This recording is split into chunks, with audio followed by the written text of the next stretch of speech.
భూమిపై ఇంద్రుడు పిలిచెరా, వరుణ వరదై పలకరా, ఆకాశాన్ని దించరా, కురిసేవానగా మారని యాతన తీర్చగా, మాతల రాతలు మార్చగా, ఈ జలయజ్ఞము సాక్షిగా తలనే వంచరా.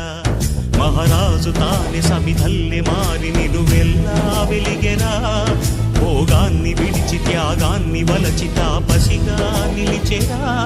జనక్షేమమే తన సంకల్పముగా, తన ఊపిరి హోమజ్వాలలుగా, స్వర్గాన్నే శాసించెనురా, అమృతమును ఆహ్వానించెనురా.